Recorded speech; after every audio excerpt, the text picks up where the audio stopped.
Pagi ini kita berdiskusi tentang eh, penyakit psoriasis, ya. Pasti Bapak Ibu sebagian ada yang pernah mendengar, ya. Sebagian juga ada yang sudah familiar, ya. Sebagian mungkin ada juga yang belum pernah mendengar, ya. Ya, ini saya share, ya, psoriasis, ya. Psoriasis Bapak Ibu, kita ulangin. Ini gambarannya, ya, gambaran kulitnya menderita psoriasis pada halaman pertama. Kita cari tahu dulu apa itu psoriasis, ya. Psoriasis itu merupakan Bapak Ibu penyakit autoimun, ya. Dia mengenai kulit. Penyakit autoimun bisa macam-macam, bisa ke kulit, bisa ke sendi, ya. Pada psoriasis ini dia mengenainya ke kulit, ya. Tanda-tandanya itu kulit bersisik, kemudian kemerahan, ya, seperti ini. Sisiknya berwarna putih, putih mengkilat, ya, keperakan. Kemudian adanya penebalan, ya, jadi ini kulitnya menebal nih dibandingkan ini yang tidak mengalami peradangan, kemudian ini yang mengalami peradangan, dia menebal, ya. Kemudian ada rasa gatal. Nah, kalau dia sisiknya ini dilepasin, ya kadang-kadang ada luka, bisa timbul luka, umumnya perih, ya. Nah, Bapak Ibu, psoriasis itu dapat terjadi pada siapa saja.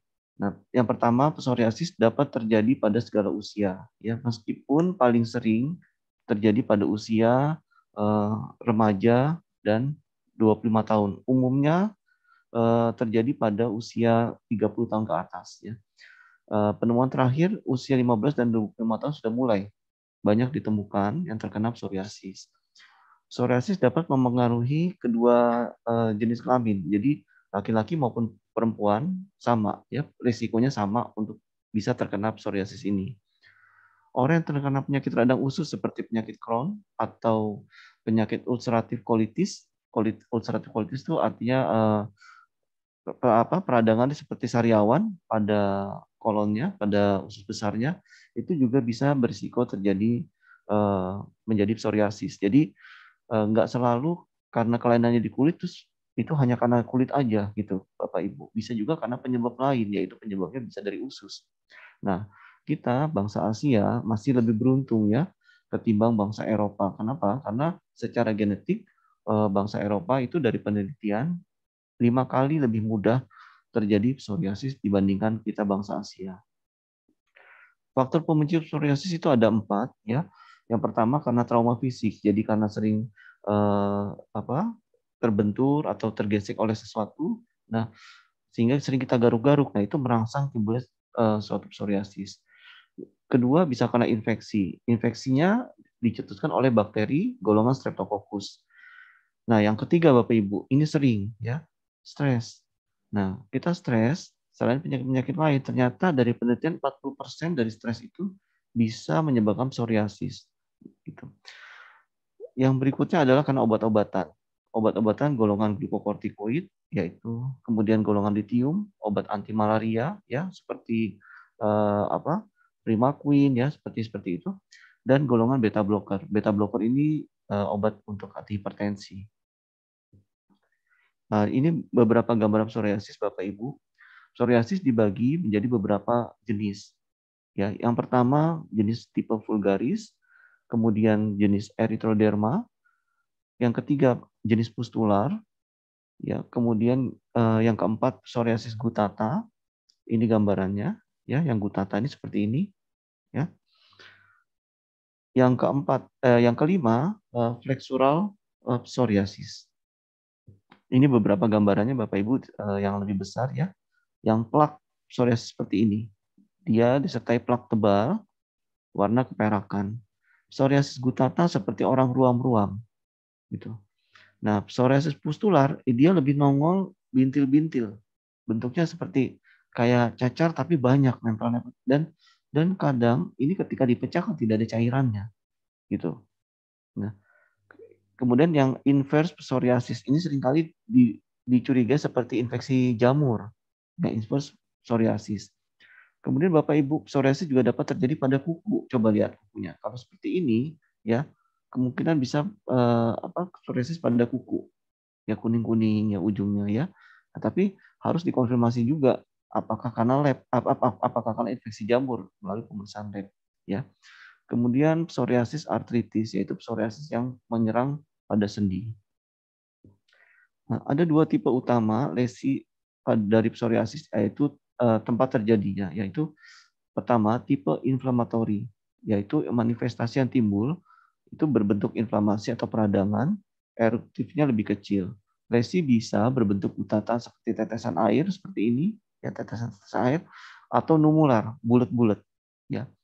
Kemudian yang ini tipe plaknya seperti tadi kita lihat, gitu. Kalau ini tipe inflamatori, dia luas, gitu. Jadi mulai sekarang Bapak Ibu bisa bedain. Kalau melihat orang psoriasis, ketika dia bentuknya seperti ini, bisa seperti dokter bilangnya, oh ini psoriasis tipe plak yang stabil gitu. Ya. Lokasi khusus yang sering terjadi itu pada kepala. Ini bentuknya seperti ini ya, gatel ya.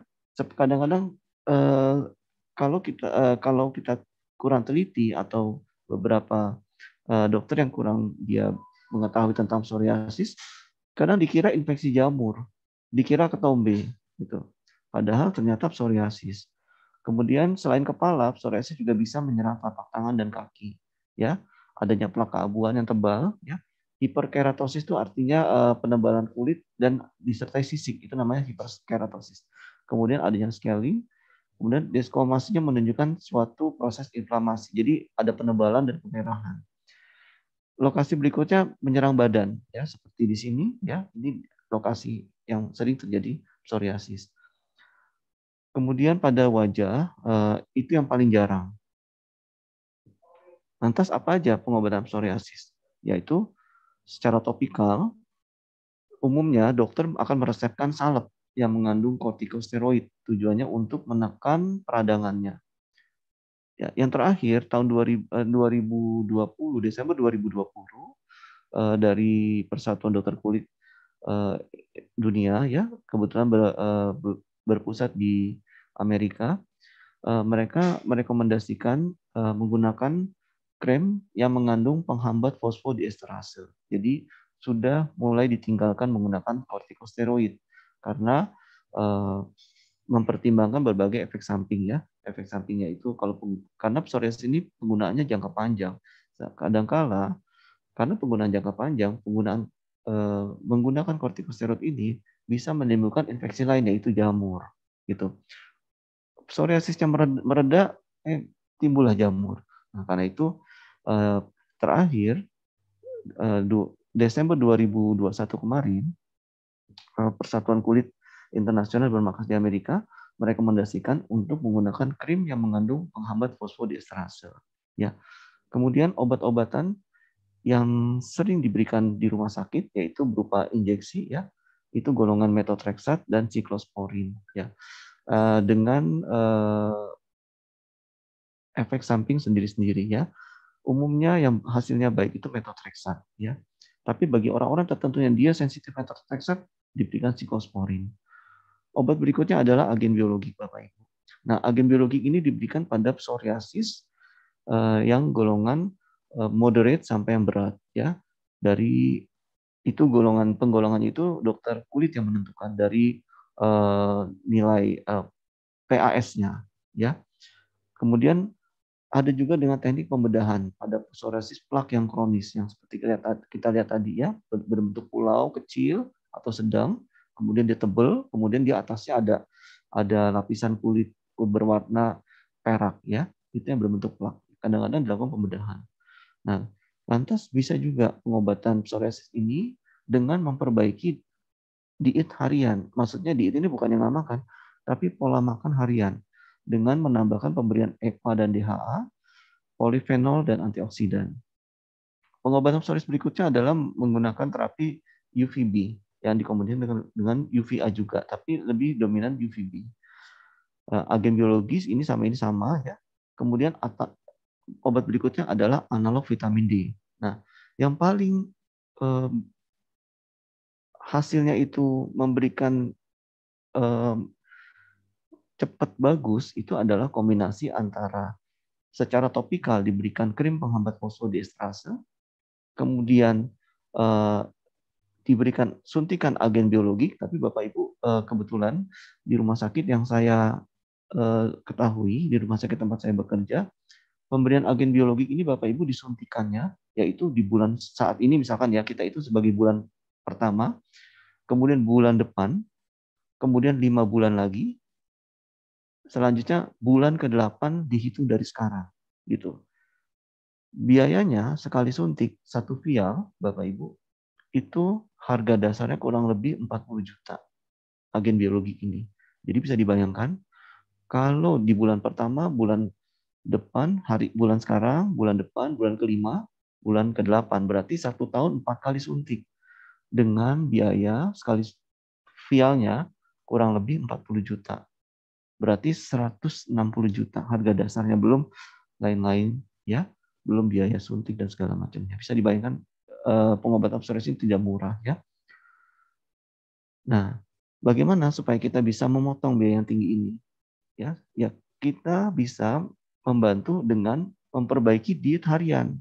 Loh, kok bisa? Iya. Kenapa? Karena diet harian itu adalah sesuatu yang sehari-hari kita makan, yang sehari berefek pada tubuh kita.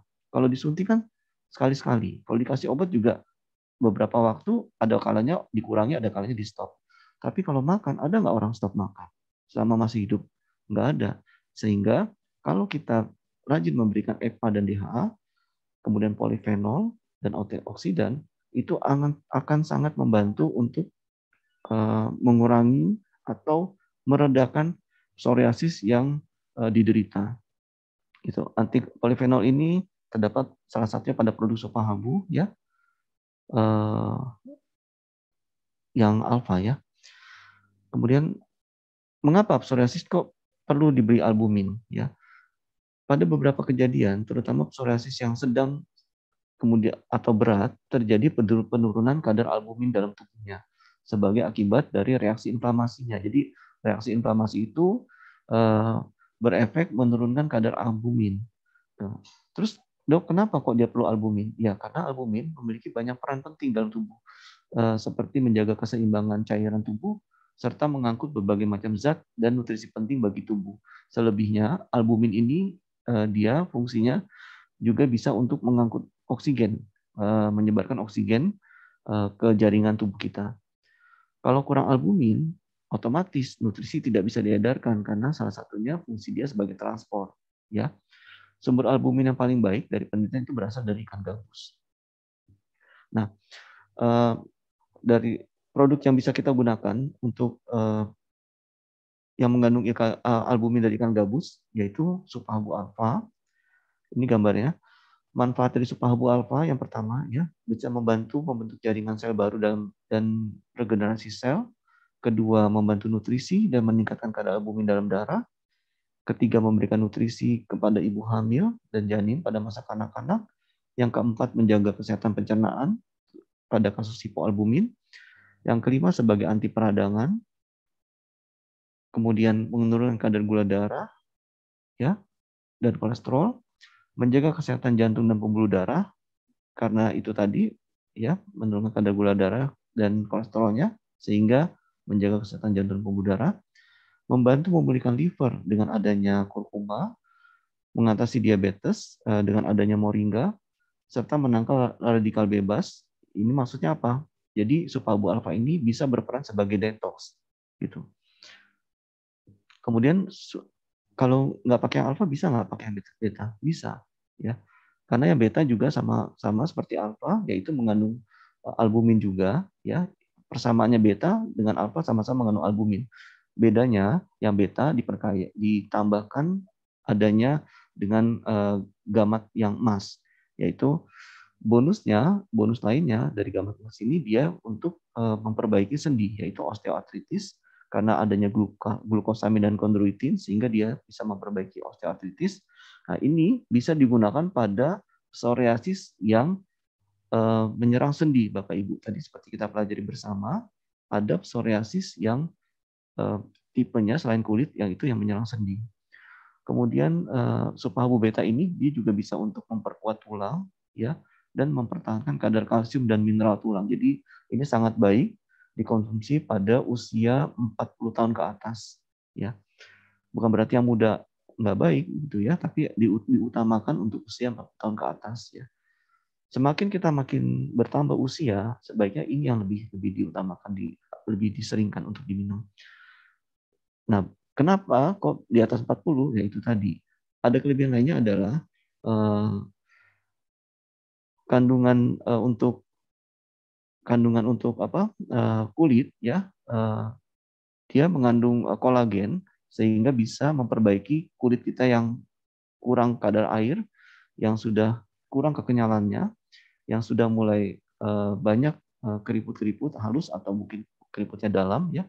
Ini bisa diperbaiki dengan adanya kolagen yang terkandung pada sup habu yang beta.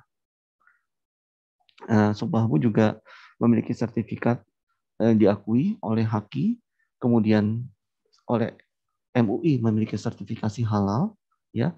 Karena itu kita bisa mempergunakan sup habu dalam diet harian, membantu diet harian kita, terutama salah satunya pada pasien psoriasis tadi. Terima kasih Bapak Ibu. Kita lanjut dengan diskusi. Sampai di sini slide yang saya sampaikan semoga bermanfaat. Ya,